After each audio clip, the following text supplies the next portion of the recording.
feel like I'm losing my mind. Is everybody in the world blind?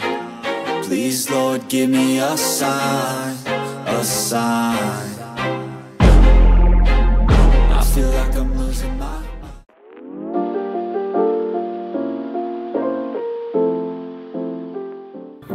Hello guys, ako nga pala si Rich Potato.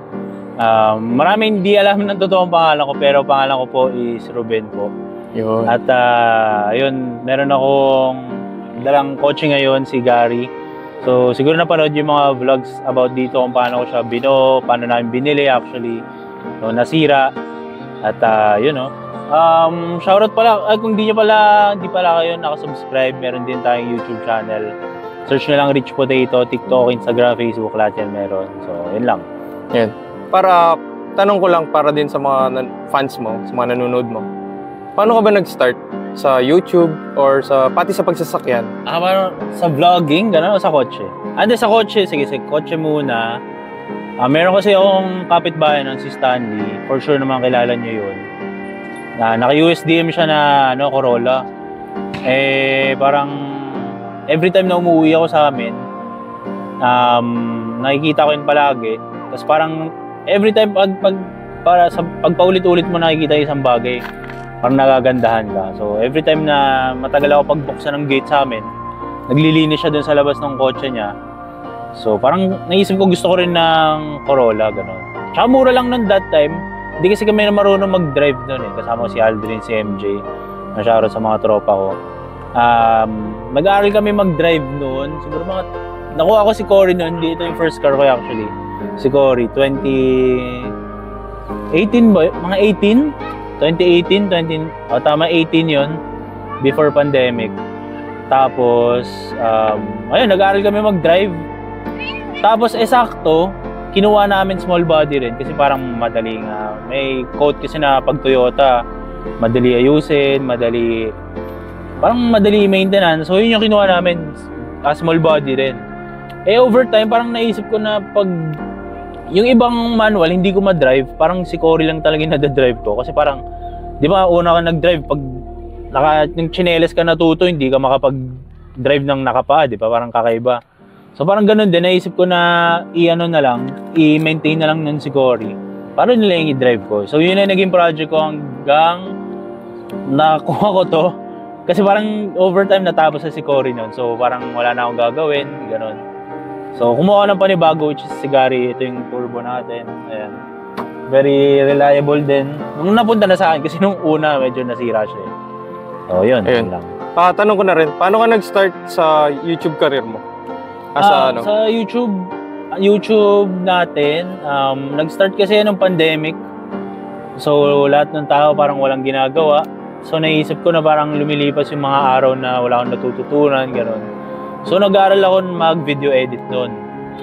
So nung mga una, montage lang, ganyan. Para lang pag nag-apply sa future na trabaho, pwede ko ilagay na marunong mag-video edit, gano'n. May skills. May skills.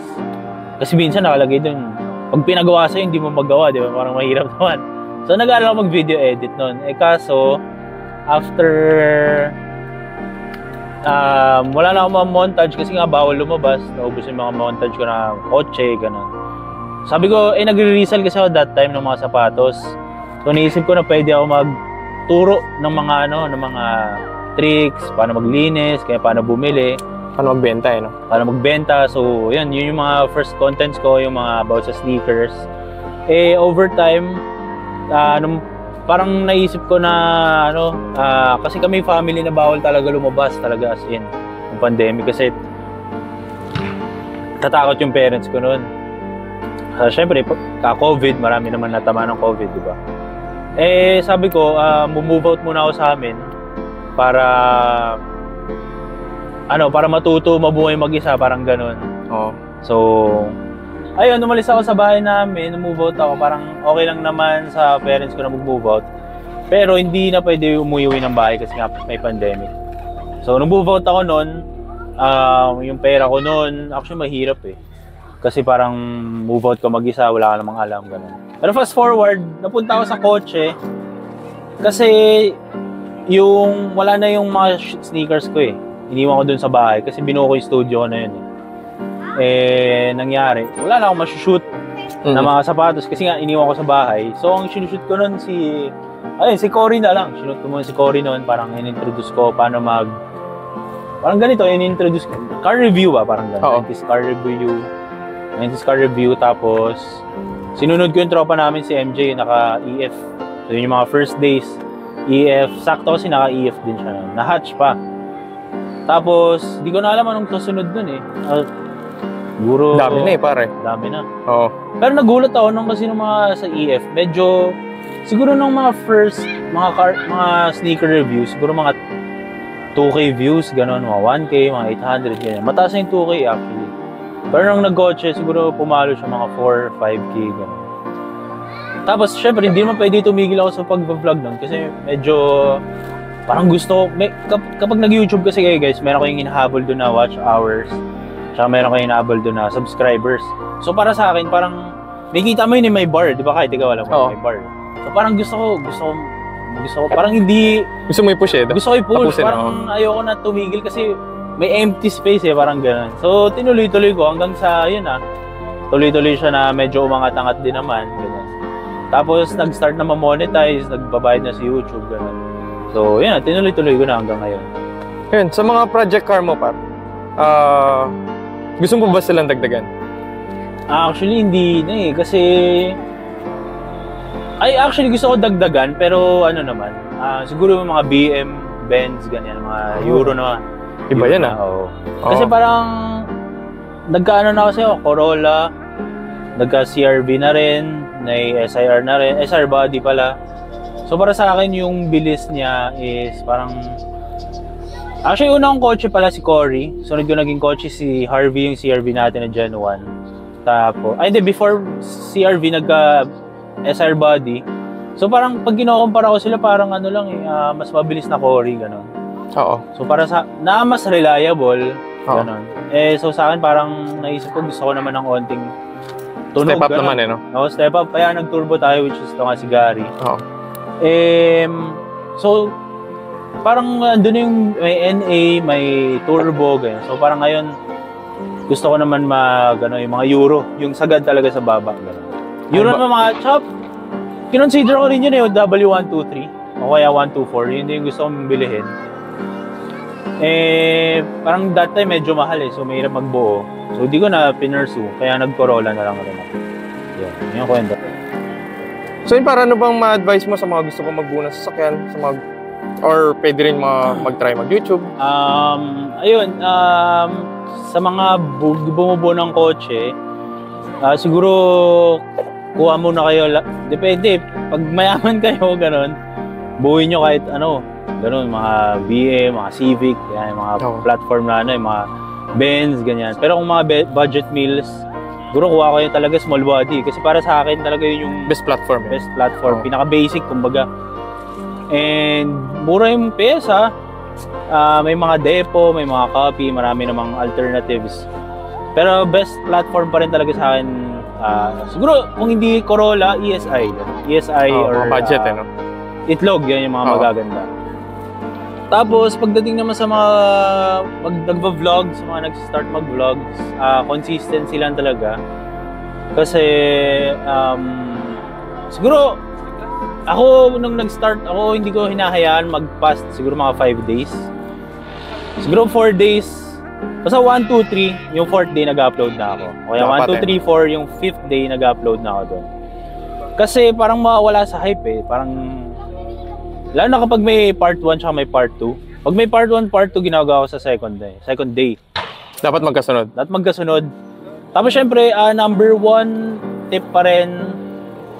Number 2, yung consistency. Pero pinaka-importante, yung thumbnail tsaka title talaga.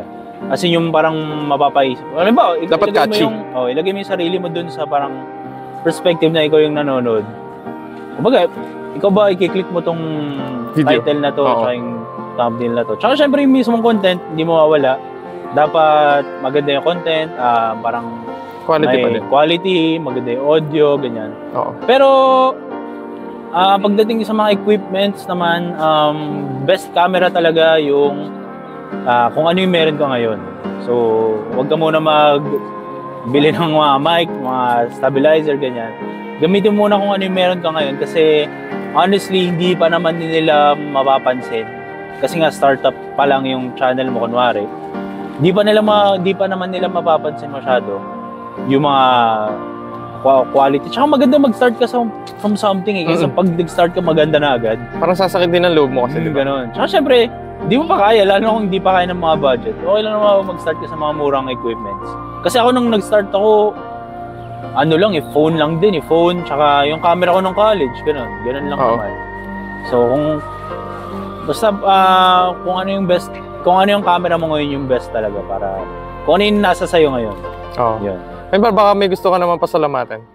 Ayun, shoutout sa mga gusto ko pala magpasalamat para sa mga tropa natin dyan, kay Aldrin na yung mga kasama natin. Tsaka yung mga startup na vlogs ko nung mga dati, kasi syempre naniwala sila sa atin. Yung mga supporters natin sa Rich Potato, kay Sligest, ayan syempre. Since day one? Ha? Since day one? Since day one. Pinayagan niya tayo. Pinapadalahan niya tayo ng mga dati. Kailan mo nag-start magpadala? Siguro mga 30K? Baka 21 pa yun, par. 21 pa, no? Tagal na. So, ayan. Abangan nyo pala yung vlog ni Sligest din. Pero most likely, mauna to mag-upload. Mauna yung mag-upload, promise. Kasi medyo mahaba pa yung mga vlogs natin. Kasi may Mindanao pa. And sa parents ko na hinahayaan ako gawin kung anong gusto kong gawin. Sa girlfriend ko pala, ayan si Jana, sa La Union, aral ka mabuti. Talaga mo si Kaijo dyan. Yun lang, no? Sa mga pala nagko-kotse dyan, huwag kayo, bigyan nyo talaga kung anong gusto nyong kotse. Pero the best talaga Corolla, promise. In the long run, medyo mapapaisip kayo na parang medyo mabagal, ganyan. Pero kasi pagdating sa Corolla, okay lang naman na mabagal, basta malinis yung kotse. Yun.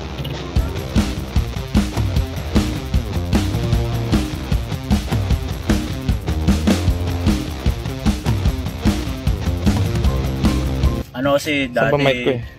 Maganda si itsura, parang hindi pinag-isipan yung dating. Kargador ako dati, tapos